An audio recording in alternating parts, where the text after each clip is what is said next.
I'm creeping. I'm creeping at the empty building down the street from my house to show off my finished Moon Phases quilt top and also the bags, because making a deadline didn't work, but I did say I'd be done by the end of the month arbitrarily, and I was. I wanted to make sure I didn't forget about this catch-up week, because I did it. I did the thing because I said I was going to do the thing. That's really the only thing that helps me. This bag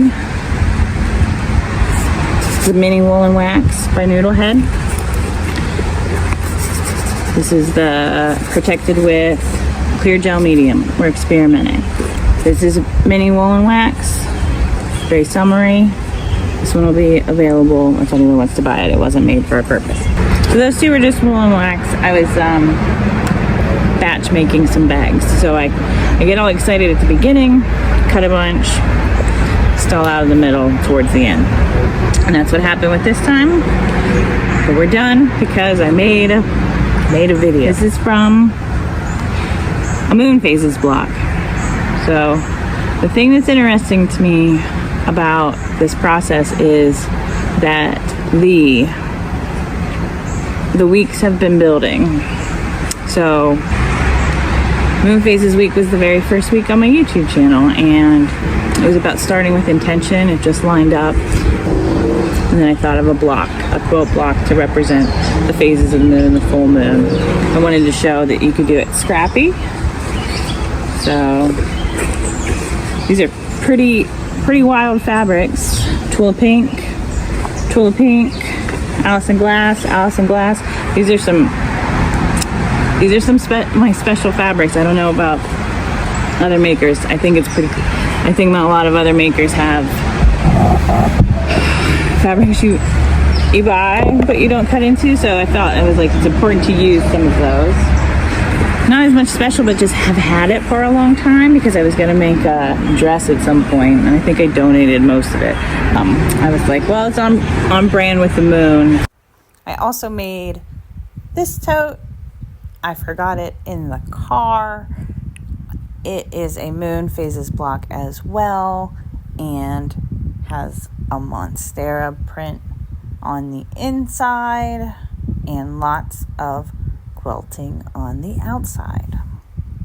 I thought a catch-up week would be boring, but it was really important for me because I could see how many things have led to other things. So if that first week, Moon Phases week, I made the block, and from the block I've made bags, and then I made a whole quilt top. It will eventually become a real quilt. I'm fine with just having the quilt top ready for a while until it becomes imperative or necessary to finish the backing. I actually just don't have any batting right now, and I didn't feel the need to go out and buy batting just to get this done. So I want to do improv piecing for the back, and I can make a video out of that. And I also in Moon Phases week made a potato stamp, a reductive potato stamp carving. Turned out it looked like a cat toy, like one of the cats in the video thought it was a toy. And I wasn't sure what I was going to do with this. I joked about making it like a capelet, like to hold a cape together, but it actually turned out perfect. And this is the block that most clearly shows, I think, my intentions for the Moon Phases block. So very clearly you can see the full moon and phases of the moon. I just really liked that all of this came from like the same ideas, the same week in January, and now it's June.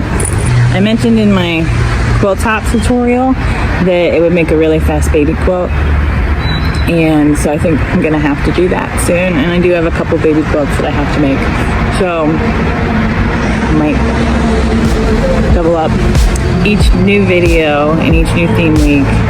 Like kind of keeps me going and keeps me on track. The next one's going to be landscape week, and I already went out and tried some plein air painting today. For I think it was the first time, so that was exciting. So I thought it was kind of important to get out of the house. It's June, excited to be crossing things off my list, to keep going and keep working and doing more, seeing where it goes from here.